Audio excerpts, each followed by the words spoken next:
नमस्कार दोस्तों, आपके अपने चैनल यूपी 78 स्टडी में बहुत बहुत स्वागत है।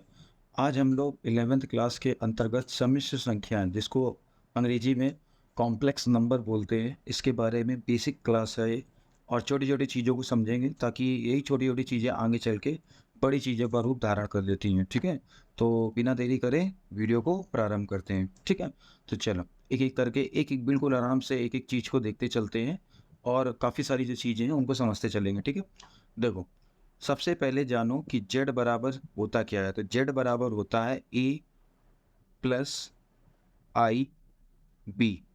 ठीक, कहोगे क्या क्या चीज़ होती है, सब एक एक चीज़ समझते हैं। ठीक है, देखो जो z होती है या z होता है, इसको हम बोलते हैं सम्मिश्र संख्याएं। ठीक है, तो इसको हम शॉर्ट में लिख दे रहे हैं सम्मिश्र संख्याएं। ठीक है, इसको हमने शॉर्ट में लिख दिया। ठीक है, और कहोगे ये भी क्या है, तो देखो दूसरे नंबर पे उठाते हैं, हर एक एक चीज़ को आराम आराम से समझते हैं। ठीक है, इसके बाद ये जो ए है, ठीक है, और ये जो बी है, ठीक, ये बिलोंग करते हैं रियल नंबर से। ठीक, बोले तो वास्तविक संख्या से। ठीक है, आर क्या है यहाँ पे, ये कहोगे ए और बी क्या है, तो ए और बी ये वास्तविक संख्याओं से बिलोंग करते हैं, बिलोंग का चिन्ह होता है। ठीक है, इसको बिलोंग बोलते हैं। और ये जो आर है, इसको बोलते हैं हम लोग वास्तविक संख्या, शॉर्ट में लिख दे रहे हैं वास्तविक संख्याएं। ठीक है, तीसरे नंबर पे एक एक चीज को देखते हैं। पहले नंबर पे देखा जेड बराबर ए प्लस आई बी आता है। दूसरे नंबर पे देखा कि जेड को क्या कहते हैं, सम्मिश्र संख्याएं कहते हैं। ए और बी जो होते हैं वो बिलोंग करते हैं रियल नंबर से, यानी वास्तविक संख्याओं से ये संबंधित होते हैं। ठीक है, इसके बाद एक चीज और देखते हैं तीसरे नंबर पे ये चीज देखते हैं कि जैसे जो ए होता है ये होता क्या है, तो ए बराबर जो होता है ये रियल नंबर जो होता है ये जेड का होता है। ओके, इसका मतलब क्या है, बहुत ध्यान समझना इसका मतलब। ठीक है, इसका मतलब होता है, देखो आर क्या है, अभी अभी मैंने आपको बताया वास्तविक संख्या। ठीक है, और जेड क्या है, सम्मिश्र संख्या। तो इसको बोलते हैं सम्मिश्र संख्या। ठीक है, ये जो ए है ये सम्मिश्र संख्या के वास्तविक संख्या का रूप है, ये समझ सकते हो आप। ठीक, इसको क्या बोलते हैं, सम्मिश्र संख्या जेड वाले को। ठीक है, और आर ई को क्या बोलते हैं, वास्तविक संख्या। तो आप बोल सकते हो कि जो ये सम्मिश्र संख्या है इसका जो ये वास्तविक भाग है वो क्या होता है, ए होता है। ठीक, और इसी तरीके से अगर फोर्थ पॉइंट में हम देखें कि जैसे ये जो बी है, ठीक है, ये जो बी है इसका क्या मतलब होता है, ये जो बी होता है ये इमेजिनरी नंबर होता है, इमेजिनरी नंबर जिसको काल्पनिक भी बोलते हैं। ठीक है, इमेजिनरी नंबर जो होता है सम्मिश्र संख्या का, दोनों के लैंग्वेज आप समझ लो। देखो इसका मतलब है कि ये जो ए है, ठीक है, ये जो ए है ये सम्मिश्र संख्या का वास्तविक रूप है।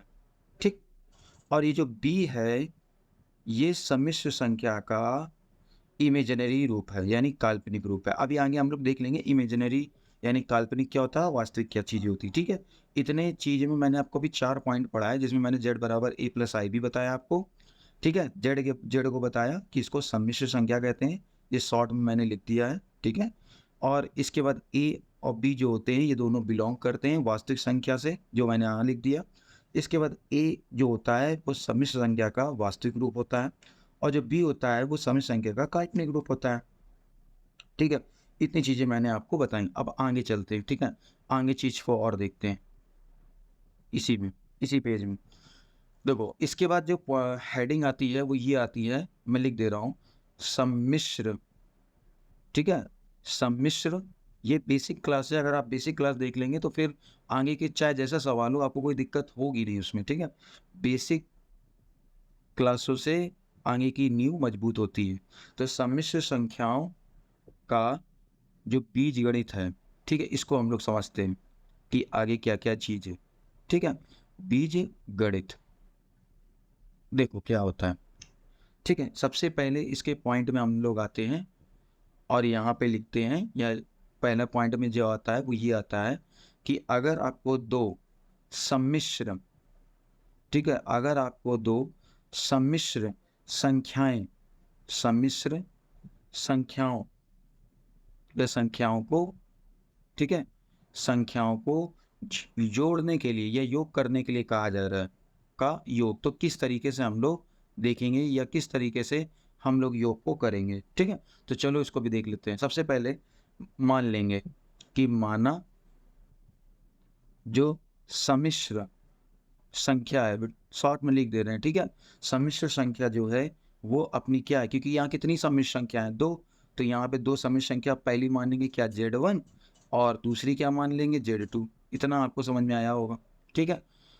इसके बाद देखो, इसके बाद मानेंगे क्या, पहली जो Z1 है, ये Z1 मानी ना, तो Z1 बराबर अपना क्या मान लेंगे, A प्लस आई बी, कुछ भी मान लीजिए आप, कोई दिक्कत नहीं, ठीक है।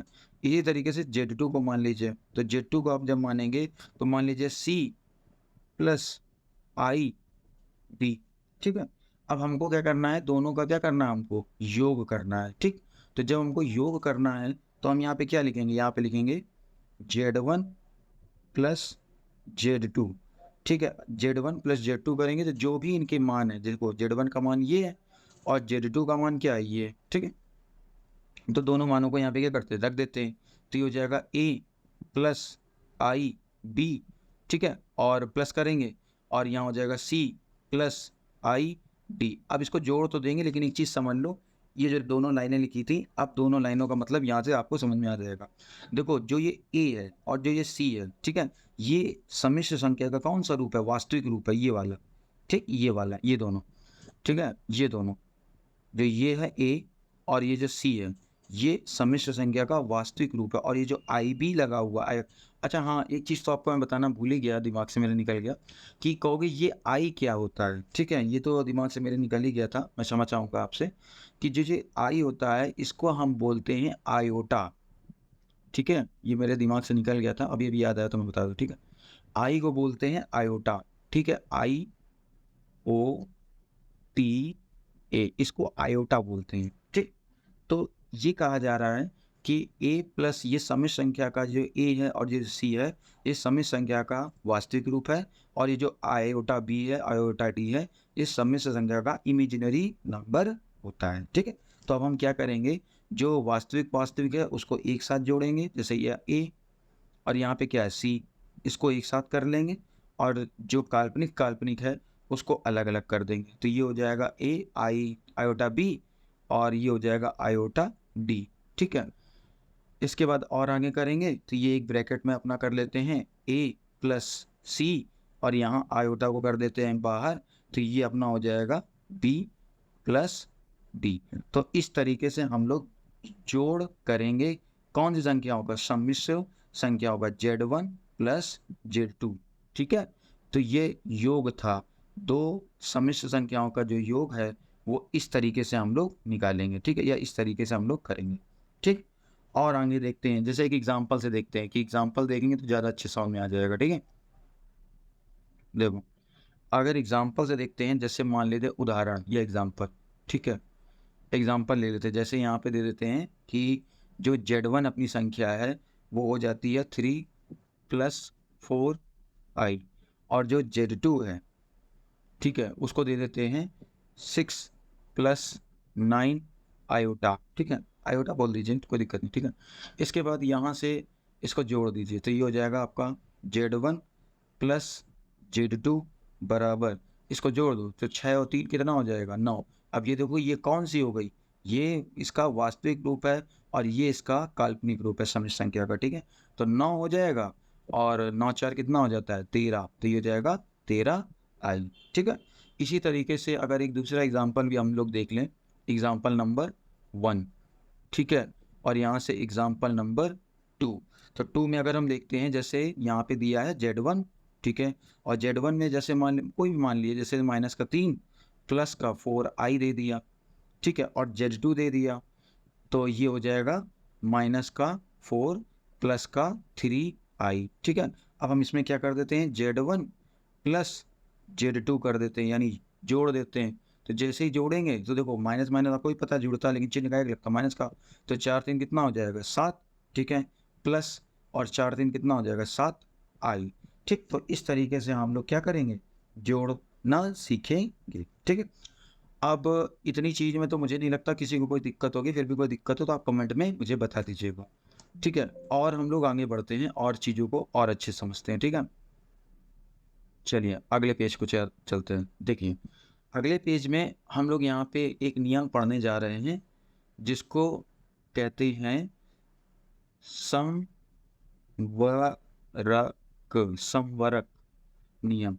ठीक है, संवरक नियम।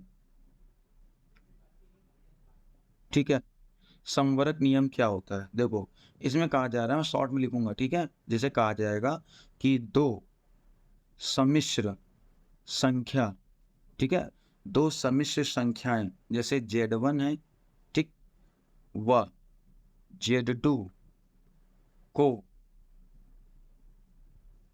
जोड़ने, ठीक है, जोड़ने पर प्राप्त, जोड़ने पर प्राप्त संख्या, संख्या, ठीक है, प्राप्त संख्या भी सम्मिश्र, ठीक है, सम्मिश्र संख्या, यह सम्मिश्र संख्याएं, यह सम्मिश्र संख्या होती है। ठीक, ये कहलाता है आपका संवरक नियम। ठीक है, कोई समझे नहीं? एग्जाम्पल से आपको बहुत अच्छे समझ में आ जाएगा। आओ उठाते हैं एग्जाम्पल। ठीक है, उदाहरण, एग्जाम्पल। ठीक, देखो एग्जाम्पल में जैसे कह रहा है कि Z1, ठीक है, बराबर, जैसे मान लीजिए Z1 बराबर है 2 + 3i, ठीक है, और यहाँ पे Z2 बराबर है -2 + 3i। ठीक, और इसको आपको क्या करना है? जोड़ना है। तो यहाँ करेंगे Z1 + Z2। ठीक है, मैं अभी भी आपको बता चुका हूँ कि Z जो होती है वो समिश्र संख्या होती है, I आयोटा होता है। ठीक है, सारी चीज़ें आपको बता देती हूँ। जैसे इसको जोड़ेंगे तो ये का है 2 प्लस का, ये माइनस का है, तो यहाँ क्या हो जाएगा? 0 हो जाएगा। ठीक है, और यहाँ जब जोड़ेंगे तो कितना हो जाएगा? 3 3 6, तो हो जाएगा 6 आयोटा। ठीक है, 6 आयोटा, 6 आयोटा। ठीक है, तो अब यहाँ पे जो ये आया है 0 + 6 आयोटा, ध्यान रखना, ये जो आया है ये 0 भले ही है, लेकिन ये भी एक क्या है? सम्मिश्र संख्या है। ये है आपका संवरक नियम। कहा जा रहा है कि दो संख्याएं हैं, सम्मिश्र संख्याएं, ठीक है, Z1 व Z2 को अगर जोड़ा जाएगा तो जो उनसे संख्या प्राप्त होगी वो भी कैसी होगी? सम्मिश्र संख्या ही होगी। ये संवरक नियम होता है। ठीक, दूसरे नंबर पे चलते हैं और दूसरे नियम को देखते हैं। देखो, दूसरे नियम आपसे कहता है क्या? दूसरा नियम आपसे कहता है क्रम विनिमय, क्रम विनिमय।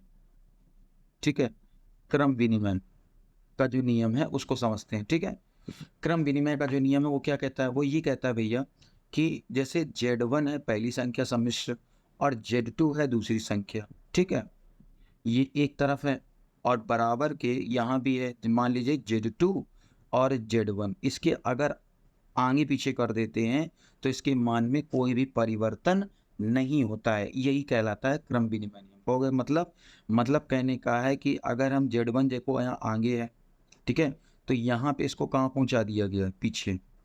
ठीक, और Z2 पीछे है तो यहाँ पे इसको कहाँ पहुँचा दिया गया है? आगे। मतलब कहने का है कि Z1 आगे, Z2 पीछे, Z2 पीछे, यानी Z2 यहाँ पे आगे और Z1 क्या है? पीछे, तो कोई भी फर्क नहीं पड़ता है। ठीक है, एक एग्जांपल से भी समझ लेते हैं।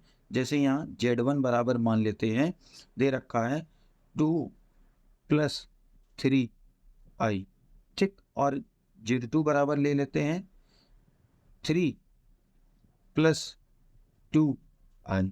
ठीक है, अब यहाँ पे हम लोग क्या करते हैं? इसको करके देख लेते हैं, ठीक है, कि ये सही जा रहा है कि नहीं जा रहा है। ठीक है, देखो, तो यहाँ पे जैसे ही हम लिखेंगे कि Z1 + Z2, और यहाँ पे क्या कर देते हैं? Z2 + Z1 कर देते हैं। ठीक है, तो जैसे ही हम यहाँ पे करेंगे तो उससे कोई अंतर तो आना नहीं है, दोनों में कोई दिक्कत होगी नहीं, क्योंकि जोड़ लोगे तो ऐसे ही आ जाएगा। देखो, यहाँ जोड़ेंगे तो यहाँ पे क्या आएगा? यहाँ पे भी वही आ जाएगा कि जैसे अगर हम इसको लिखते हैं तो यहाँ पे आ जाएगा Z1 का मान क्या है? 2 + 3i, और Z2 का मान कितना है? 3 + का 2i।